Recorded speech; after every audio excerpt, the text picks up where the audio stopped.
अवधूत चिंतन श्री गुरुदेव दत्त. श्री स्वामी समर्थ. जय जय स्वामी समर्थ. स्वामी म्हणतात, बाळा, इतके दिवसापासून तू जे स्वप्न बघत होतास ते सर्व स्वप्न तुझे लवकरात लवकर पूर्ण होणार आहे. स्वामी म्हणतात, बाळा, तू तुझ्या ध्येयाच्या अगदी जवळ पोचला आहेस. कठीण आहे म्हणून काय झालं? तू तुझा रस्ता सोडू नकोस. स्वप्न मनात धरलेलं तू कधीच सोडू नकोस.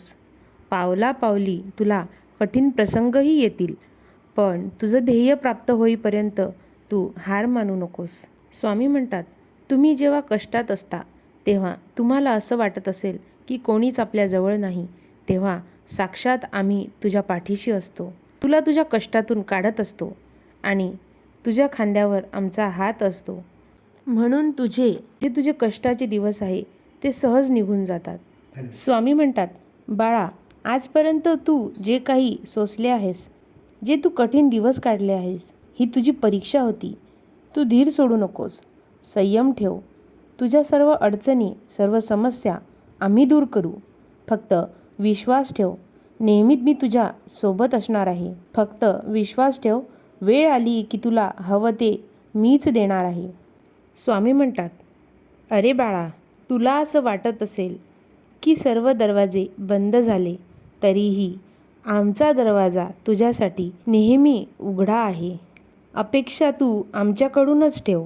इतर लोकांपासून तू जर अपेक्षा ठेवशील तर तुला दुःखच मिळेल. स्वामी म्हणतात, तुझ्या आयुष्यात खूप सारे जण येत असतील.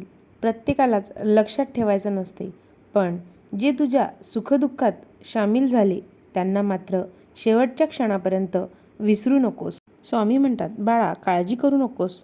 तुझ्या पाठीमागे लागलेली ही संकट तुला पुढे जाण्याचे मार्ग दाखवत आहेत आणि म्हणूनच तुझे आता स्वप्न पण पूर्ण होणार आहे. स्वामी म्हणतात, तुझे मन नेहमी निर्मळ ठेव आणि तू तुझ्या मनाशी आणि स्वतःशी प्रामाणिक राहा. तुला कोणी कितीही फसवले तरी एक लक्षात ठेव, प्रामाणिक माणसाच्या पाठीशी आम्ही सदैव उभं असतो. स्वामी म्हणतात, तुझ्याजवळ असलेली आयुष्यभराची संपत्ती म्हणजे तुझे चांगले विचार आणि कोणाबद्दल असलेली तुझी माणुसकी. कारण धन आणि बळ कोणालाही वाईट मार्गावर नेते, पण तुझे चांगले विचार सदैव तुला उत्तम कार्यासाठी प्रेरित करत राहील आणि लोकांची मदत करण्यासाठी तुला तुझ्यातली माणुसकी सदैव राहील. स्वामी म्हणतात, निंदा नेहमी त्याच व्यक्तीची होत असते जी नेहमी दुसऱ्याच्या सुख आणि दुःखात धावून जाते. जसं की गुरुशिवाय ज्ञान मिळू शकत नाही, त्याचप्रमाणे निंदकाशिवाय माणसाची प्रगती होऊ शकत नाही. स्वामी म्हणतात, तुझे संकटाचे ओझे शक्तीने उचलत नसले तरी भक्तीचा वापर करून बघ. तुझ्या आयुष्यात तुला खचल्यासारखे वाटत असेल तर मला एकदा हाक मारून तर बघ.